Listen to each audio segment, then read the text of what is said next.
As you can imagine, we get a lot of religious mail here at the church from all kinds of enterprises. And much of it is telling us about different seminars and things that we can use to improve ourselves. And one that came across my desk recently was a brochure dealing with such. And it said that the seminar was for the pastor or whoever, so that we could learn to equip lay people, I'm quoting here, for Christ-centered care. In fact, probably most of you are aware of the words laity or lay people, terms that the denominational world uses, distinctions that between the clergy and the rest of the members of the churches.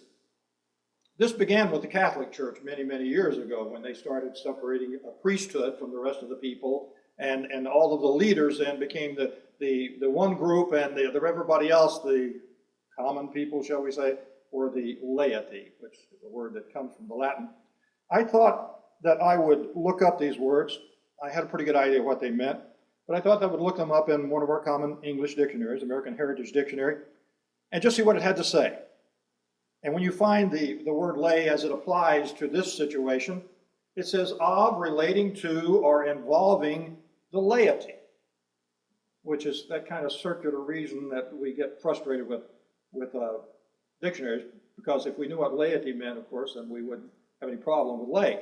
But it did give us a little help when it says a lay preacher, which I am assuming indicates that it's one of the common people who preaches as opposed to the professional preachers, the clergy.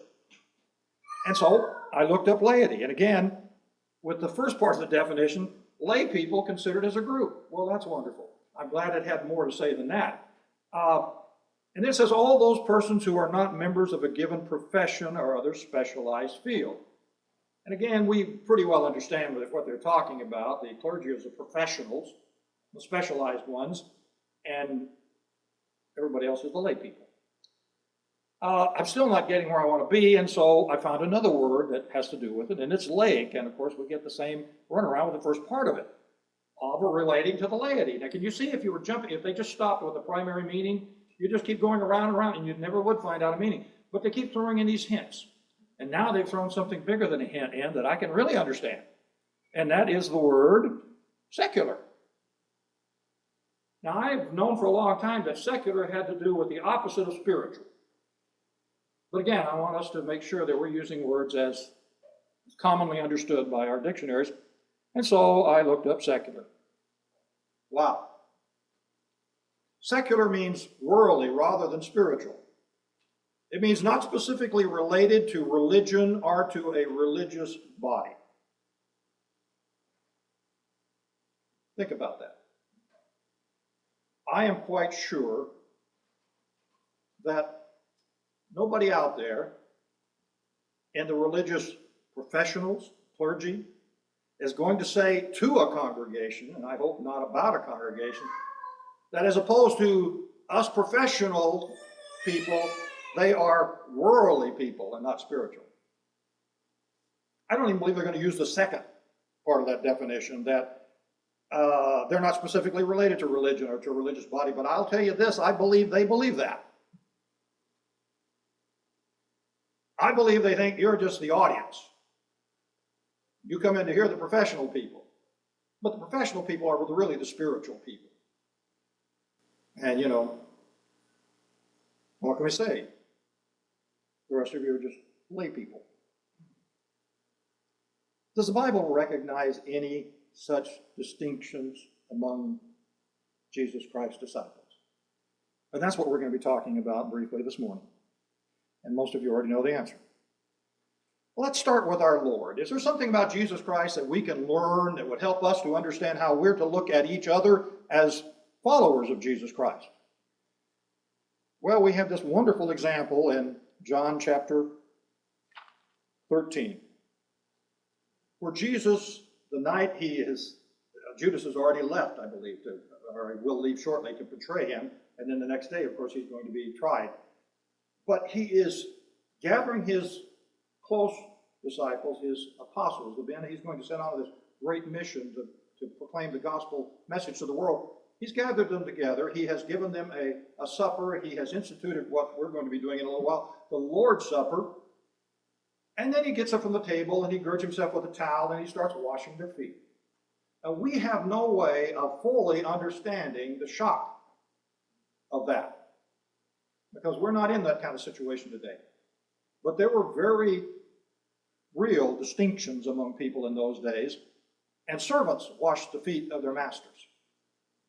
And here's Jesus starting to wash these apostles' feet, and I'm sure all of them were shocked, but Peter, impetuous Peter, comes out with, well, Lord, you're never going to wash my feet. And of course the Lord said, well, then I have nothing to do with you, Peter, if I don't. Well, then wash everything, my hands, feet, and head. And the Lord told him practically, you only need your feet washed, If you've taken a bath, you're clean. But people got dirty feet because they wore sandals from place to place and got dust on them. And so he washed their feet. Then afterwards he said to them, verse 12, do you know what I've done to you? Odd question. Of course we know what you're going to do. You just washed our feet. You, our master, washed our feet when we should be washing your feet. We know what you did. But Jesus has something far more important to teach these men. You call me teacher and Lord, and you're right, for so I am. If I then, the Lord and the teacher, washed your feet, you also ought to wash one another's feet. Jesus is not interested in people washing feet. There are little cults in the world today, and they're very sincere, that are washing each other's feet because they think that's what Jesus wanted.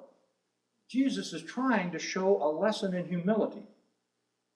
If you wear sandals and get your feet dirty and you can't wash your own feet, then we should be willing to wash them, but most of us have socks on. He's not talking about washing feet, and that's why he said, do you know what I've done to you? For I gave you an example that you should also do as I did to you. Truly, truly, I say to you, a slave is not greater than his master, nor is one who is sent greater than the one who sent him. If you know these things, you are blessed if you do them. On several occasions before this, Jesus had been trying to get this message clear to his apostles. Why? Think about that for a minute. Jesus is sending out these men, fishermen, tax collectors, ordinary people.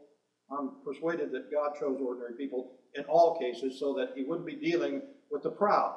But what happens to you when you're elevated? They are going to be given powers to raise the dead, just like their Lord could do. They're going to be given the message to take to the world that nobody else has. The gospel message of salvation to the world. Are they going to be looked on as something great? You've got to believe it. Well, some people are going to want to kill them, but the people who listen are going to look on him as something great. Jesus knows this. And he is preparing them to deal with that and the adulation that's going to come to them. In Mark chapter 9 and in verse 33,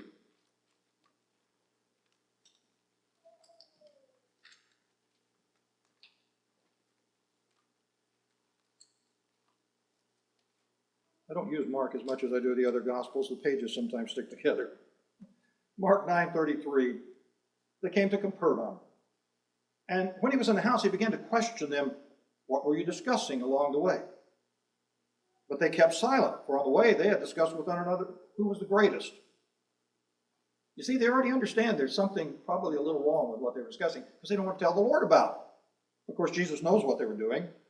And so sitting down, he called the 12 to them, and he said, if anyone wants to be first, he shall be last of all and servant of all.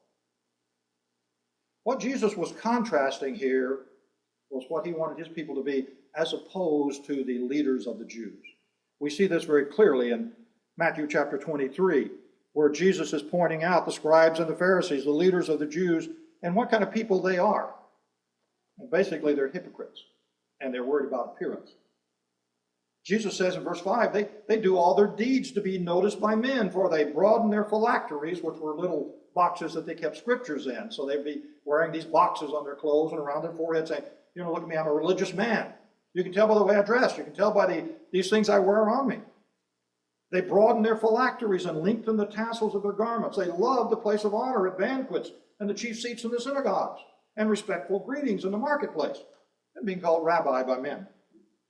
But do not be called rabbi, for one is your teacher, and you are all brothers. Do not call anyone on earth your father, for one is your father, he who is in heaven. Do not be called leaders, for